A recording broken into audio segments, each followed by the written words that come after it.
Greetings. Today I'm doing the second weekend with the Wildwood Tarot deck. I promised you that I was going to go along with you. I'm trying to familiarize myself with the Wildwood Tarot, this new deck that I've been using. And for those of you who've been following, you know that I'm a long time subscriber to the Rider-Waite method of reading the cards. So I'm trying to look for differences. I'm trying to use a simple three-card draw, three-card reading, you might say, and trying to compare the two decks. Now, remember I said this is a really good way to learn to get to know a deck if you're new to tarot. So while I am going along with you in that journey in spirit, it's a little different if you're learning for the first time. I really want you to take some time and get to know the energies, etc. Now I'm doing the same thing. I am. It's Saturday. It's Saturday morning here, and I've dealt myself 3 cards, which I will share with you in a minute. And I'm going to leave these cards out until tomorrow. And tomorrow I'm going to then note the sense that I got from the cards, the feelings that I got from the cards based on the weekend, the energies of the weekends around me, but also the energies behind the card, behind the reading as well, to see how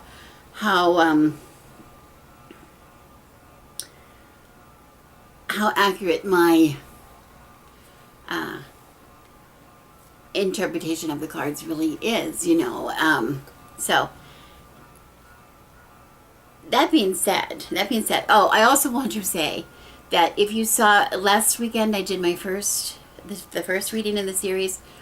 I didn't come back to it at the end of the weekend on a video. I did, however, in my Bird and the Crone, in my blog at birdandthecrone.com, I did a little, a little blurb on the reading itself, on the, my final impression of the 3 cards.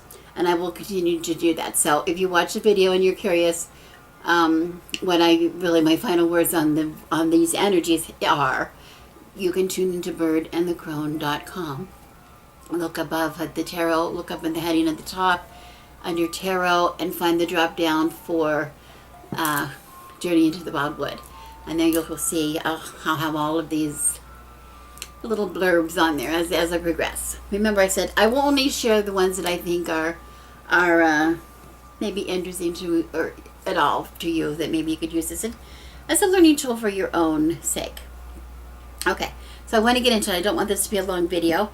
I did shuffle the cards, and I will say, with the intention of drawing 3 cards, one card kept jumping out at me as I was shuffling. These cards, as you see, are quite large for my hand, and when I shuffle, sometimes it's hard to keep control of the cards, and one card kept jumping out. Well, I don't know about you, but when that happens to me in tarot, if a card jumps out at me, it wants me to have that card. So and it happened to be the 4 of Arrows, and it says rest for the key word of the card. Okay, we'll come back to this in a minute. The second card that I drew did not jump out at me. It came as a result of my deal after the shuffle, was the 7 of Vessels, and the key word of that is morning. And finally, the 10 of Arrows, the key word being instruction. I love that these cards came up this week because I did see some differences. Which is really what I'm looking for.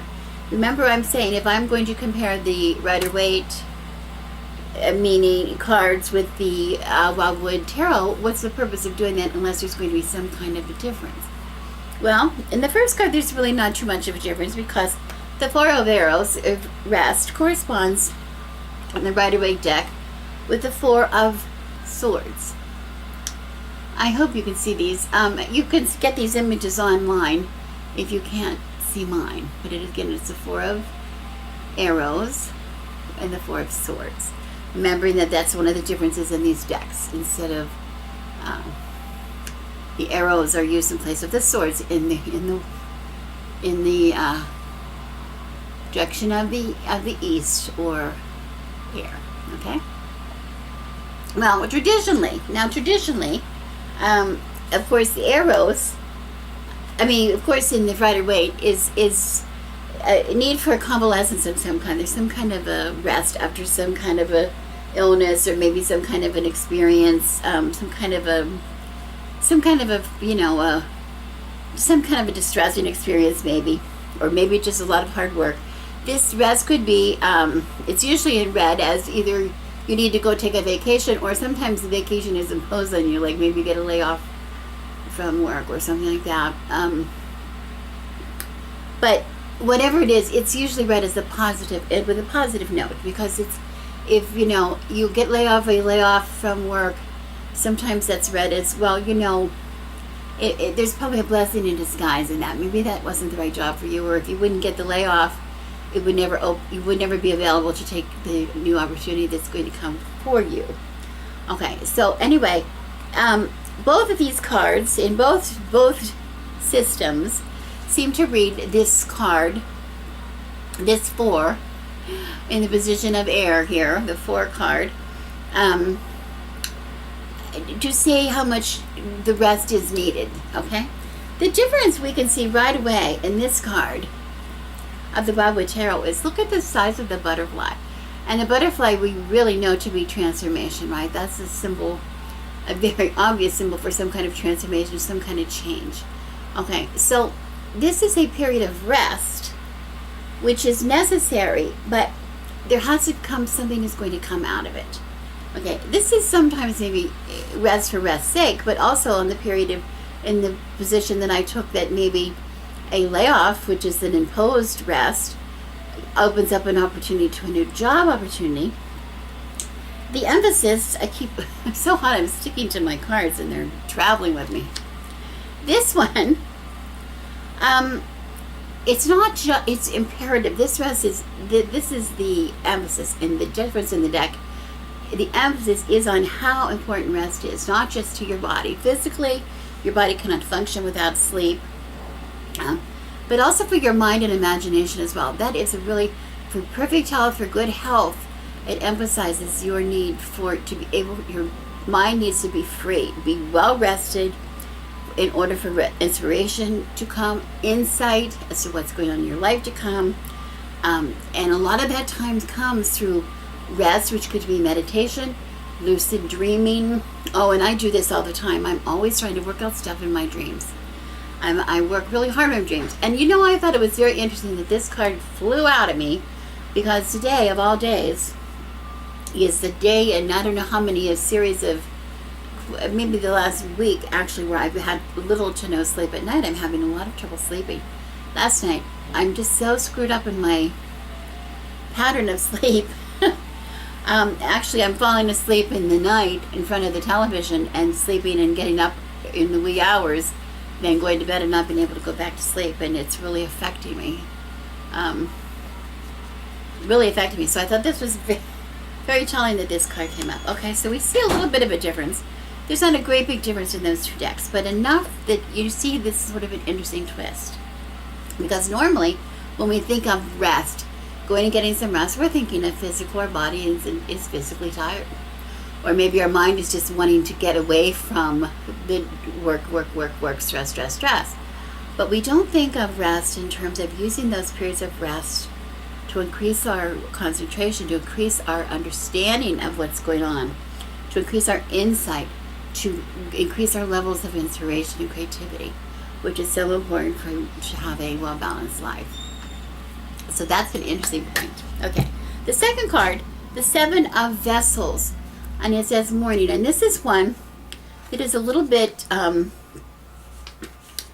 different, really a kind of a different, it's the same in a way, but different.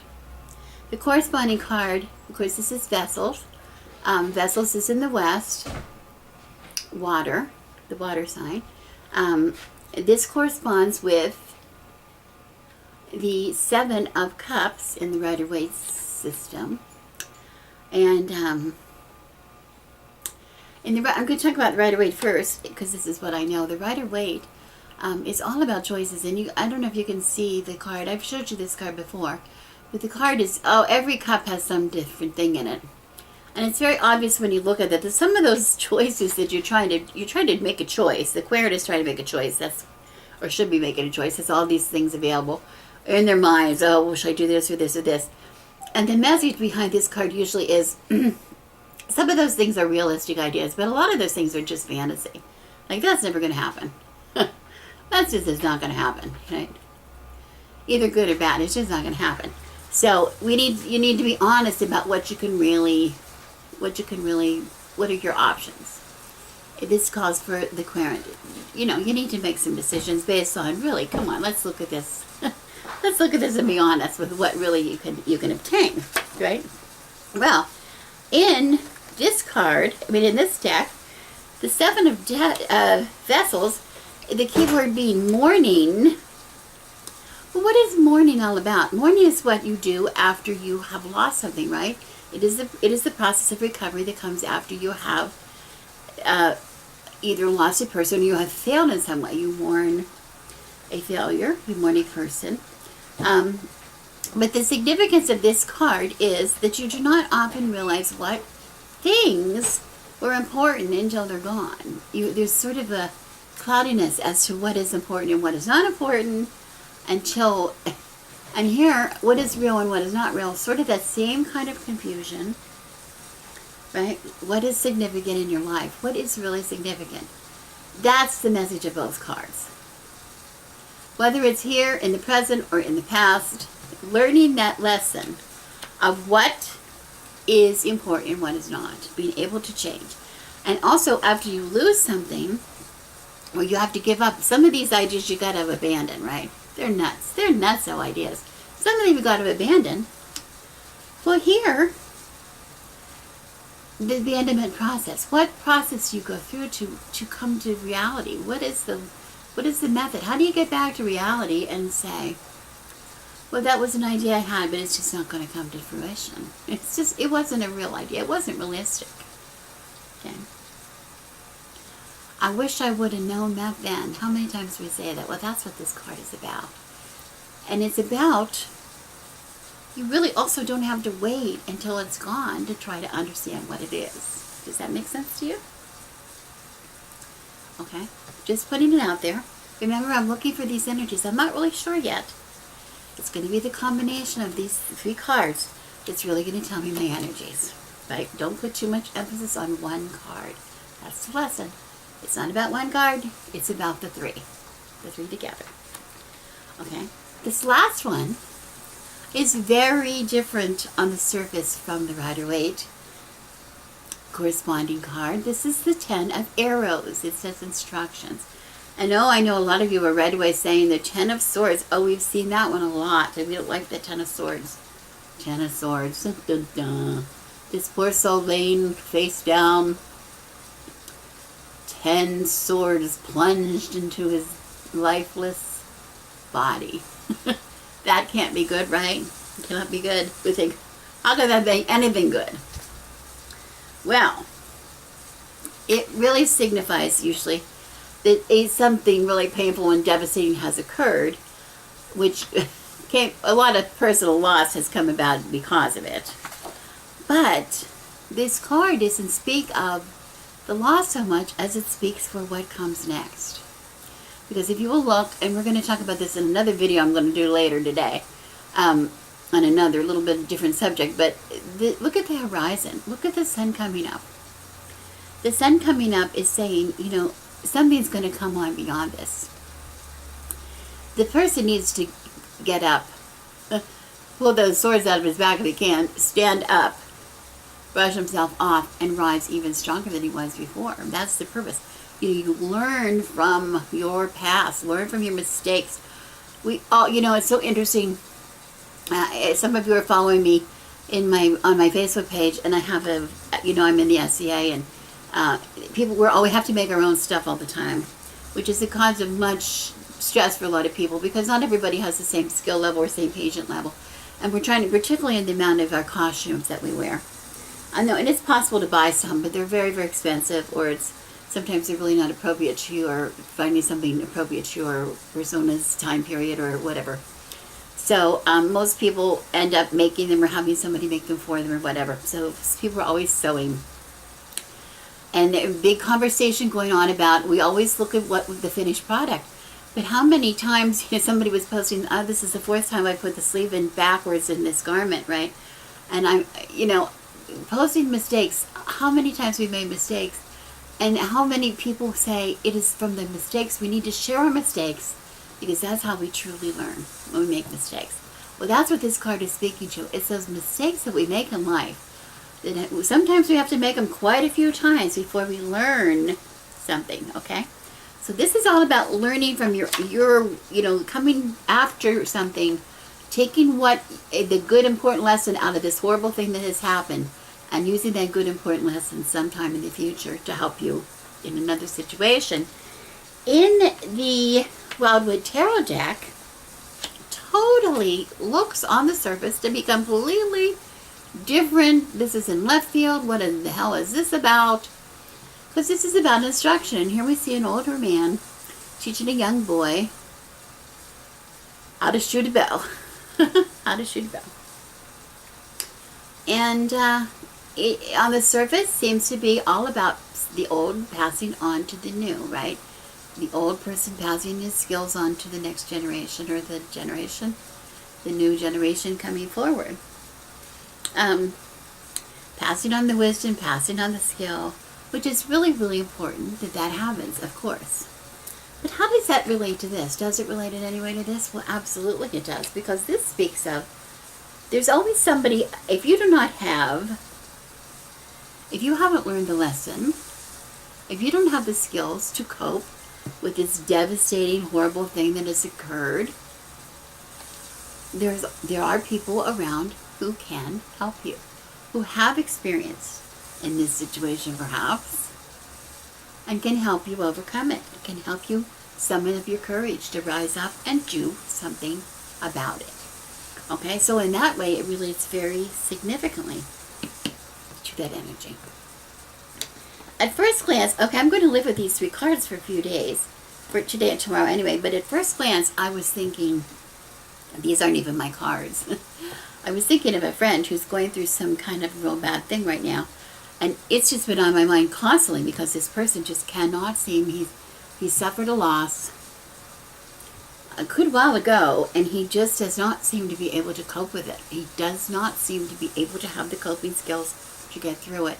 And all of us, he's sort of trying to, he doesn't mean to, I'm sure, but he's bringing us all down in the process because he just can't move on. He just is not able to cope. And I think that happens to a lot of us. So I'm thinking, this could be his cards, and it's just because he's been on my mind, and his energy has been sort of sapping my energy. Maybe it has something to do with the fact that I'm not getting the rest I need, so I'm not able to maybe help him with his problems. I'm not sure, or maybe I'm just not able to cope with it, or it might be just on the surface what it is. It could be my energies, could be completely my energies, and I'm standing still a little bit, treading some water here, trying to move forward. Maybe this is giving me some message that I need to know. So I'm going to chew on these for 2 days, like my grandmother would say, and see if I can come up with any insight, what these energies are meant to say to me. And I will, again, like I said before, on my blog site, birdandthecrone.com, I'll do write up a little a conclusion, whatever kind of conclusion I come from, and I'll do that tomorrow. Okay? So anyway, thanks for watching. I hope these are helping you. I'm not sure, but I'm hoping they're helping you. And again, I'll put this in the playlist, under the tarot playlist, so you can go back and look at it again if you need to. Okay? Anyway, thank you very much for watching. I'm the Good Wife, Rebecca, and I wish you blessings.